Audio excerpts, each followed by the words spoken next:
और जैसा आपको पता होगा यहाँ एक बहुत ही नरसंहार जिसे कह सकते हैं, पूरा परिवार ख़त्म हो गया। कहने को तो ये एक आत्महत्या थी, लेकिन ये आत्महत्या नहीं है, एक हत्या है। एक पूरे परिवार को ख़त्म किया गया है। और ये अब दोष तो यही कहेंगे पत्नी या ससुराल वाले, पर जितनी पत्नी या ससुराल है जिम्मेवार है, उससे ज़्यादा जिम्मेवार हमारा समाज है, ये कानून है। और ये जो पुलिस वाले हैं वो हैं। आज ये तीनों, दिनेश, इनके बेटे अंकित और इनकी मदर, तीनों ने आज जब ये थक गए, हार गए, अपने जो इनकी बहू थी, बेटे की जो पत्नी थी, उसके अत्याचारों से इतना परेशान हो गए, दुखी हो गए। जब इनकी कहीं सुनवाई नहीं हुई, बार बार इनसे पैसे मांगे जाते थे। 19 लाख रुपए ले चुके थे अंकित के ससुराल वाले इनके पिता से। उसके बाद भी इन पे दबाव बनाया जाता था। पुलिस के साथ मिलकर इनकी मार पिटाई करती थी। वो लोग इनके घर आते थे, घर में घुस के इनको मारते थे, जलील करते थे। जब उनकी कहीं सुनवाई नहीं हुई, पुलिस कहती थी तुम्हारे लिए कोई कानून नहीं है, तुम्हारी बहू कंप्लेन करेगी ना तुम्हें अंदर कर देंगे, तुम्हारे साथ कुछ भी हो जाएगा, तुम झेलो, तुम्हारा यही है।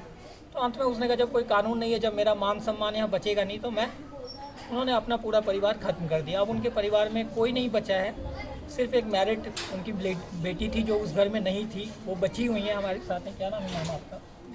हाँ जी, ये नेहा है। और ये सिर्फ उस परिवार में अब यही लड़की बची हैं। और क्या चाहते हैं नेहा मैम आप? अब तो आपका पूरा परिवार ख़त्म हो गया है। सुसाइड है ही नहीं है, हत्या है। मारा गया, उनको इतना टॉर्चर कर दिया, तंग कर दिया बिल्कुल कि उन्होंने ये काम तब जाके किया है। और मुझे तो कार्रवाई चाहिए, और कार्रवाई नहीं, कुछ कर ही नहीं रहे हैं पुलिस वाले। बस ये है कि जाके हो रहा है काम, कार्रवाई कर रहे हैं, बस इतना बोलते हैं। कितने दिन हो गए आज इस घटना को? 30 तारीख को हुआ था ये, 30 सितंबर आज को। 4 दिन हो गए। तीन लोगों की मृत्यु हुई, 4 दिन हो गए। एक भी अपराधी अभी तक अरेस्ट नहीं हुआ है, किसी को भी अरेस्ट नहीं किया है। पता नहीं पुलिस कर भी पाएगी, नहीं कर पाएगी।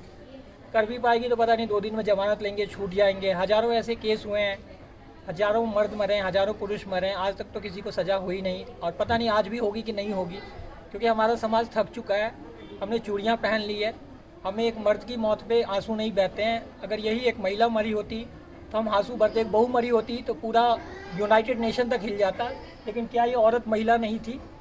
क्या ये औरत नहीं थी? क्या सिर्फ इसने एक बेटे को जन्म दिया इसीलिए इसका औरत होना ख़त्म हो गया?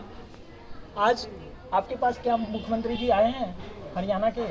क्या उन्होंने फ़ोन किया आपको? कुछ नहीं किया। क्या यहाँ के एमपी आपसे मिलने आए? क्या कोई मिनिस्टर आपसे मिलने आया? राजीव जैन जी है। उन्होंने क्या कहा सर, कोई आश्वासन दिया आपको? उन्होंने एसपी साहब ललित बत्रा जी ने एसपी साहब, डीएसपी और एसएचओ से बात की थी। यही अगर एक लड़की यहाँ के साथ उसके साथ होता तो आज शायद मोदी जी यहाँ आ चुके होते, लाखों रुपए की बारिश होती, करोड़ों रुपए इनको मिलते। लेकिन आज इनका बेटा मरा है, आज इनका पूरा परिवार मिला है, किसी को कोई फिक्र नहीं है। क्योंकि बेटी बचाना है, बेटी पढ़ाना है, बेटे के लिए नहीं करना है। आज हमने एक ऐसा समाज बना दिया है, एक ऐसी जगह बना दी है जहाँ हमने औरत और मर्द के बीच ऐसा कानूनी जाल फैला दिया है जहाँ औरतें सिर्फ और सिर्फ अपने यूज़ के लिए पूरे परिवार का सत्यानाश कर देती है, पूरे परिवार को ख़त्म करती है। ये अंकित के चाचा जी हैं जिनसे हम बात करना चाहेंगे। अब पूरे परिवार की जिम्मेवारी, परिवार तो बचा ही नहीं, उनकी सारी जिम्मेवारी अब इन्हीं के सर पे है। ये लड़ाई अब यही लड़ेंगे। सर क्या चाहते हैं सर, क्या आपकी डिमांड है? मैं तो ये चाहूँगा कि मेरे भाई की हत्या हुई है, इसमें जो भी दोषी है उनको कम से कम फांसी की सज़ा हो। और ये है कि आगे मिसाल बने कि आगे कोई भी परिवार इस तरह से कदम ना उठाए। सर ये जो आप कह रहे हैं कि इसमें लोग बार बार आके इनको मारते थे घर में घुस के, तो इस तरह से घर में किसी को घुस के मारता तो पुलिस कभी कार्रवाई नहीं करती थी? नहीं, ऐसा था। ये मतलब जो थे ना, बहुत ही सीधे और सिंपल स्वभाव का लड़का था मेरा भाई, जो कि पुलिस वगैरह से काफ़ी डरता था, प्रशासन से। लेकिन इतना वो था, ये मतलब महसूस ले गया ये इतना।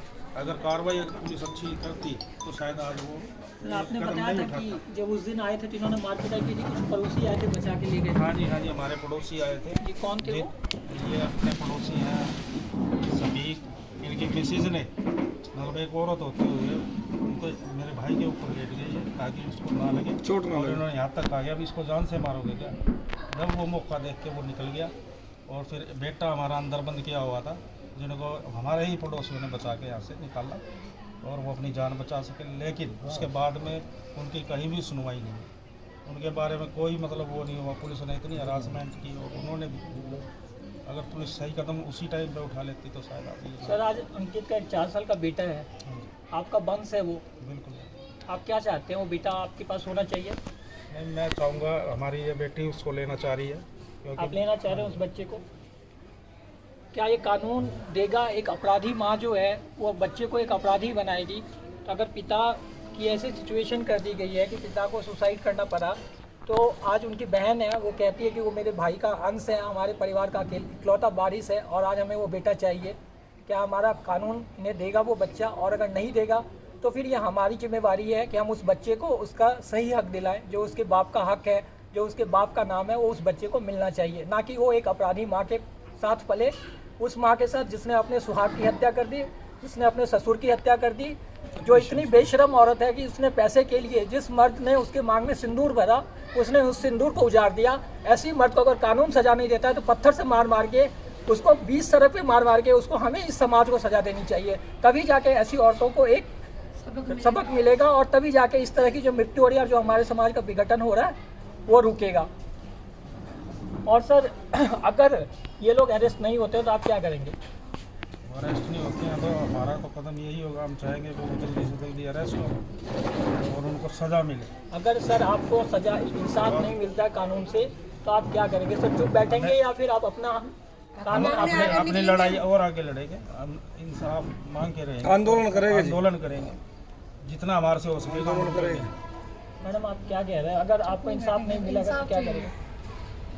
इनको इंसाफ चाहिए और अगर इनको कानून से इंसाफ नहीं मिलेगा तो ये फिर रहेंगे। और इनकी बहन का यही कहना है कि अगर मुझे इंसाफ नहीं मिलेगा तो मेरी ज़िंदगी का एक ही श्रेय है, जो मेरे माँ बाप और भाई के साथ हुआ है उसका मैं बदला लूँगी, चाहे उसके लिए मुझे कोई भी कदम उठाना पड़े।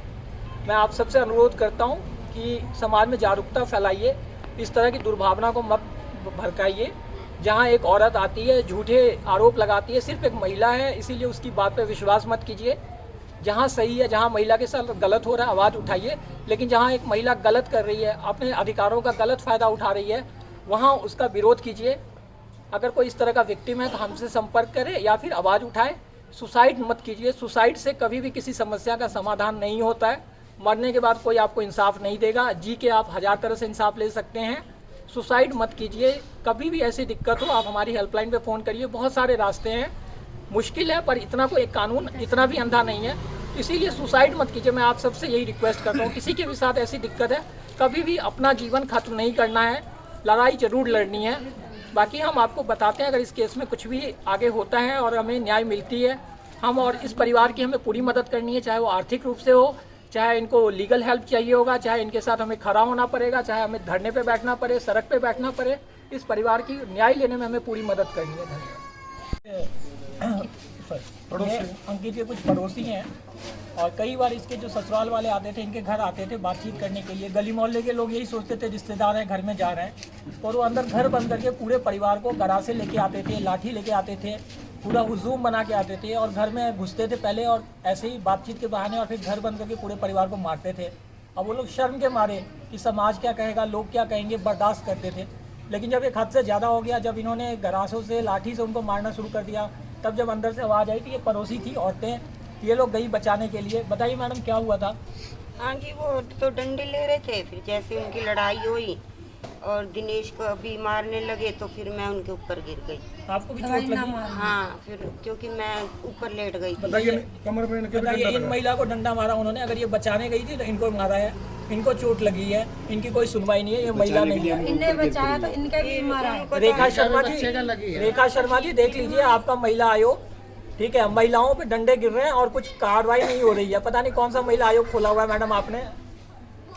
जी मैम नहीं, लड़के को भी बंद कर रखा था अंदर, पहले खूब मारा उनको। लड़का अंदर बंद था। जैसे दिनेश को मैं भगा के आई, हम दिनेश को बचा थे, तब हमारे को भी उनमें डंडा लगा है। मैम एक महिला हो के आपके हाथ उठाया, लगा, हमारा बच्चा उठा रहा था, मैडम आप लोग एक महिला हो, महिला के हाथ उठाना कानूनन बहुत बड़ा जुर्म है। पुलिस ने इसकी कोई कार्रवाई की? नहीं की। आपकी शिकायत लिखी गई? नहीं लिखी गई। कोई इन्वेस्टिगेशन रेखा शर्मा जी देख लीजिए मैडम, ये है आपका महिला आयोग, ठीक है, सिर्फ बहू जब आवाज उठाती है तभी महिला कहलाता है। बाकी ये जो पड़ोस की औरतें जिनका कोई लेना देना नहीं था, जो बचाने आई थी, उनको मारा गया, लेकिन कोई कार्रवाई नहीं हुई। कोई कार्रवाई नहीं हुई। आजकल बहू बर्दाश्त नहीं करी, सास बर्दाश्त कर रही है। लड़के को अंदर रहना बंद कर लड़के दिया। को अंदर बंद कर रखा दिनेश को उधर करके आई, मैं इधर से आई, लड़का खोला कमरे में से, लड़के को मार लड़के रहे को थे। बंद कर रखा था, लड़का खोला उनका। उनकी पहले खूब पिटाई करी है अंदर, हाँ पहले वो बचने के लिए बाहर जो भागे हैं ना, फिर पड़ोसियों ने उनको मदद करी है, पड़ोसियों को भी मारा उन्होंने, इन बहन बेटियों को भी डंडे मारे हैं। मतलब इतना बड़ा आतंक है कि दिल्ली से वो लोग आते हैं, हथियार लेके आते हैं और घर में घुस के मारते हैं। क्यों? क्योंकि उन्हें पता है कि कानून हमारे साथ है, कानून बहुओं के साथ है, हमारा कोई कुछ नहीं बिगाड़ेगा। इसीलिए उनका ये परवान है। इसीलिए आज 3 आदमी का उन्होंने खून कर दिया, कत्ल कर दिया, क्योंकि उन्हें पता है कि कानून हमारे साथ है, हमारा कोई कुछ नहीं बिगाड़ पाएगा। और अगर यही रहेगा तो ऐसे ही हर घर में बेटे मरेंगे। हर इंसान अपने बेटे के लिए यही सोच ले कि अगर जिस दिन उसने बेटे की शादी की उसके साथ भी ये हो सकता है। हर घर में बेटी है, हर घर में बेटा है। एक माँ को उतना ही दर्द होता है बेटा जन्मने में जितना बेटी जन्मने में। दोनों के अधिकार बराबर है, दोनों की जीवन की कीमत बराबर है। जब तक हम इस शब्द को नहीं समझेंगे तब तक हमारा समाज कभी भी एक खुशहाल जिंदगी नहीं और सब करेंगी। आज तो उसने किया है, कल को हमारे बहुआ ने किए हैं, 2 या 4 साल में हमारे भी आएंगे, हमारे भी यही करेंगी। हम तो फिर सास बनेंगे, वो बनेंगी, फिर हम जुल्म करेंगे उनके ऊपर। वो नोकेंगे, हम महिलाएं वहाँ जाए थाने में। उन्होंने ये काम किया हमारा है। पड़ोस तो इस बात से डरा हुआ है। समाज खामखा डरा। ये सबसे बड़ा नरसंहार हुआ है सोनीपत के अंदर, और इससे सोनीपत ही नहीं पूरा हिंदुस्तान हिल गया है। हम ये चाहते हैं कि जो लोग भी इस नरसंहार कराने में शामिल है, इन लोगों के साथ जिन लोगों ने भी अत्याचार किया है कराने में शामिल है, उन लोगों को सबको कड़े से कड़ा दंड मिलना चाहिए। और उन पे है ना हत्या का मुकदमा चलाया जाए, क्योंकि ये खुदकुशी नहीं है, ये हत्या जबरदस्ती इनको परेशान करके कराई गई है। उन पे कड़े से कड़ा उन पे मुकदमा दर्ज होना चाहिए, हत्या का मुकदमा दर्ज होना चाहिए, आजीवन कारावास होना चाहिए, फांसी भी होनी चाहिए। बस हम आप लोगों से यही चाहते हैं। अभी भी देखो हर आदमी देता है, ठीक है, आप एक्शन नहीं लेते हो तो मतलब जब मर जाएगा तब एक्शन लोगे, मतलब इंसाफ पाने के लिए आपको मरना पड़ेगा। पुलिस यही ने मतलब उस हुआ टाइम ना। सुनवाई नहीं की। अब कर रही है ना पुलिस जबकि की बात। सुसाइड नोट में लिखा है 18,75,000 रुपए उन्हें दे दिया, और क्या लेने की वो ये थी। तो आपने कंप्लेन दे दी थी। जब बिना दहेज के बहू को लेके आए हुए थे, उन्होंने फिर भी 18,75,000 रुपए मकान बनाने के लिए उनको दे दिए, तो और क्या कमी रह गई थी। कम देखो अभी नया तो कुछ नहीं हुआ है ना, वही कंप्लेन थी, लेकिन तब आपने उस पर कार्रवाई नहीं की। अब आप कर रहे हो ना, ढूंढ रहे हो, मतलब मर जाएगा तो आपको इंसाफ मिलेगा, जिंदा में नहीं मिलेगा। जिंदा मिलना चाहिए, जी मरने यही के बाद हमारे क्या? कानून का लाचार रवैया, यही है हमारे कानून का जो सिस्टम है, ये लाचार है। उस टाइम ये सही को गलत और गलत को सही कर देता है। यही सिस्टम इस देश से खत्म होना चाहिए।